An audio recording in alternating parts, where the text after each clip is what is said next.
আসসালামু আলাইকুম। আজকে আমরা তৃতীয় শ্রেণীর বাংলা পাঠ 14 নদীর দেশ নিয়ে পড়ব। বাংলাদেশ নদীর দেশ। শত শত নদী আছে এই দেশে, জালের মতো জড়িয়ে আছে সেগুলো কত সুন্দর সুন্দর নাম। মুখে আগুন নেই কিন্তু নদীর নাম আগুনমুখা, আবার আরেকটির নাম দুধকুমার, যেন দুধের নদী। ধানের নামে মিলিয়ে নাম ধানতারা, ধানসিঁড়ি, এগুলো ছোট নদী। বড় বড় নদীও আছে, পদ্মা, মেঘনা, যমুনা, ব্রহ্মপুত্র। সব নদী এক রকম নয়, কিছু নদী এঁকে বেঁকে চলে, কিছু নদী সোজাভাবে, কিছু নদী শান্ত, কিছু নদীর স্রোত বেশি। ব্রহ্মপুত্র বাংলাদেশের একটি বড় নদী। ব্রহ্মপুত্রের জন্ম হিমালয় পর্বতে, সেখান থেকে শুরু হয়ে অনেক পথ ঘুরে বাংলাদেশে ঢুকেছে। হিমালয় থেকে জন্ম নিয়েছে এমন আরেক নদী পদ্মা। পদ্মা নদীর ইলিশ খুব বিখ্যাত।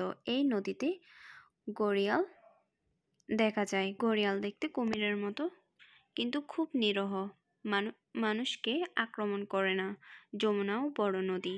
এই নদীতে বাঘাইর নামের বড় মাছ পাওয়া যায়। বাংলাদেশে আরেক প্রধান নদী মেঘনা।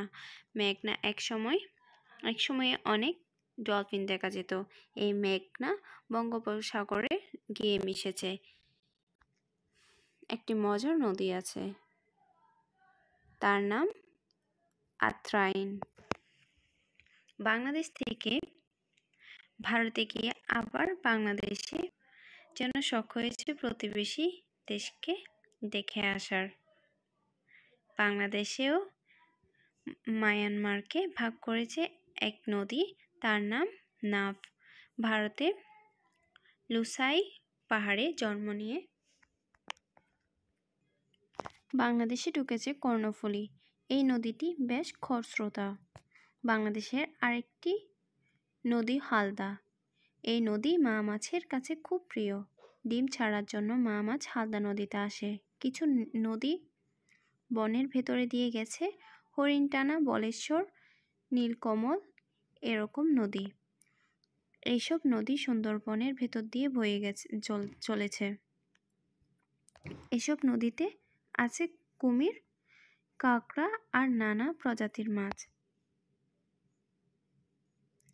সাপের মতো পেঁচানো একটি নদী আছে, তার নাম সোমেশ্বরী। এই নদী বালু কণা বয়ে আনে। পিয়াইন আরেক নদী। পাহাড়ি ঢলের সময় সেই ছোট বড় পাথর বয়ে আনে। ভেবে দেখো, ছোট ছোট নদীরও কি শক্তি। দুঃখের কথা কি জানো? এত সুন্দর সুন্দর নদী, কিন্তু এদের পানি দূষিত হয়ে পড়েছে। আমরাই নদীতে পলিথিন আর ময়লা আবর্জনা ফেলছি, নদীকে নোংরা করছি। ঢাকার বুড়িগঙ্গা নদীর পানি ময়লা, কালো হয়ে গেছে।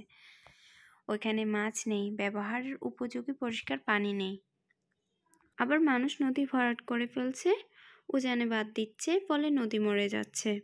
কিন্তু নদী বাঁচলে নদীর মাছ আর অন্য জীব বাঁচবে। নদী বাঁচলে আমরা বাঁচব, বাংলাদেশ বাঁচবে। এবার আমরা শব্দ শিখি, শব্দ অর্থগুলো পড়ি। স্রোত অর্থ পানির প্রবাহ। খরস্রোতা অর্থ অনেক স্রোত আছে যার। দূষিত অর্থ নষ্ট। ডলফিন অর্থ তিমি জাতীয় জলজ প্রাণী।